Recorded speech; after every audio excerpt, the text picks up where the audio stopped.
The dynamic duo Timmy and Mr. Thompson. Timmy was a whirlwind of a boy, always buzzing with mischief and a sprinkle of good intentions. He loved to laugh, especially at his own jokes, which were mostly silly faces and fart noises. Mr. Thompson, his teacher, was a curious mix of absent-mindedness and unexpected brilliance. He wore mismatched socks, quoted Shakespeare during math class, and once brought his pet parrot, Hemingway, to school. Together, Timmy and Mr. Thompson were a recipe for classroom chaos, but a hilarious kind of chaos that left everyone, even the principal, with a smile. Their days were filled with unexpected adventures and side-splitting laughter, proving that learning could be a whole lot of fun even when frogs were involved. One sunny afternoon, the schoolyard was buzzing with the sounds of children playing and birds chirping. The sun shone brightly, casting a warm glow over the entire area. Inside, however, the atmosphere was quite different. During a particularly dull lesson on the life cycle of a butterfly, the students were struggling to stay awake. The teacher droned on, oblivious to the glazed eyes and stifled yawns. Timmy, a mischievous boy with a knack for finding trouble, decided to liven things up. He had found a tiny green frog in the schoolyard earlier that day, and an idea began to form in his mind. Inspiration struck him like a bolt of lightning. He would sneak the frog onto Mr. Thompson's desk just to see his reaction. The thought of the usually stern teacher's face contorting in surprise was too tempting to resist. Timmy waited for the opportune moment, his heart pounding with anticipation. As Mr. Thompson turned towards the blackboard to draw a diagram of a caterpillar, Timmy knew his chance had come. With a swift, practiced motion, Timmy placed the frog on top of a stack of papers on Mr. Thompson's desk. He settled back in his seat, a mischievous grin spreading across his face as he imagined the chaos that was about to ensue. The frog, startled by the sudden change of scenery, let out a loud "ribbit." Its eyes bulged as it tried to make sense of its new surroundings. The entire class erupted in laughter, turning to stare at Mr. Thompson, who jumped a mile, his glasses askew. The room was filled with the sound of giggles and whispers, as the students reveled in the unexpected excitement. Field trips with Mr. Thompson were legendary. He had a knack for turning even the most mundane outings into grand adventures. His enthusiasm was infectious, and the students adored him for it. Once they went to the zoo, and Mr. Thompson, in his excitement to show them the gorillas, accidentally wandered into the wrong enclosure. The students watched in awe and confusion as he confidently strolled into the penguin exhibit instead. Let's just say the penguins were not expecting a tall, lanky human in their midst. They waddled around him, curious and bewildered, while the students burst into laughter. Mr. Thompson, realizing his mistake, laughed along with them and made a quick exit. This time, the destination was the Museum of Natural History, a grand old building filled with dusty dinosaur bones and stuffed animals. The students were buzzing with excitement, eager to explore the ancient wonders within. Timmy, of course, was less interested in ancient artifacts and more interested in finding ways to prank his classmates. He had a mischievous glint in his eye and a pocket full of fake spiders, ready to cause some chaos. As they walked through the dinosaur exhibit, Mr. Thompson, with his usual enthusiasm, began to act out the movements of a Tyrannosaurus Rex, his arms flailing wildly. The students giggled and joined in, mimicking his exaggerated movements. He got so caught up in his performance that he tripped over a display rope and sent a model volcano tumbling to the ground. The room fell silent for a moment before erupting in laughter. Mr. Thompson, ever the good sport, took a bow and continued the tour, leaving behind a trail of unforgettable memories.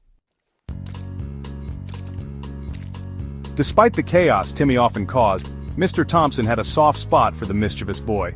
Timmy's antics, though sometimes disruptive, were always filled with a sense of wonder and curiosity.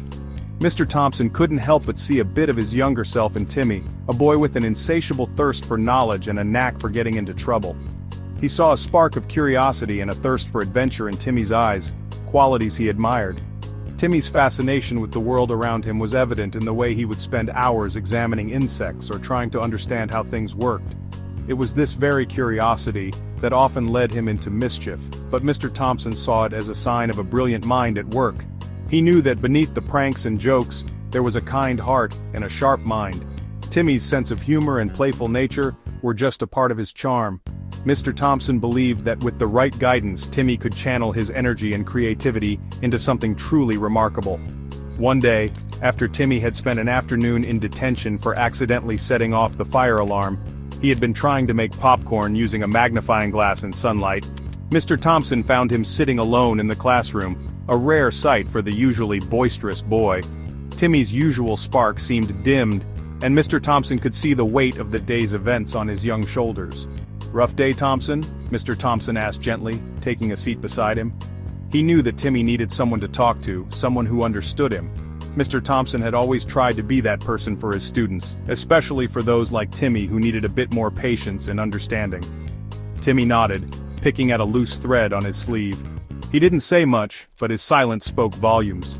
Mr. Thompson could see the frustration and disappointment in Timmy's eyes, and he wanted to help him see that mistakes were just a part of the learning process.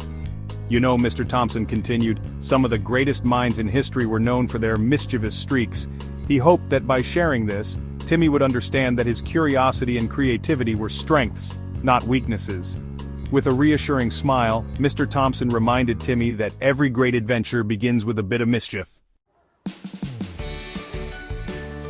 The toppled volcano incident, instead of resulting in a scolding, turned into an impromptu lesson about volcanic eruptions.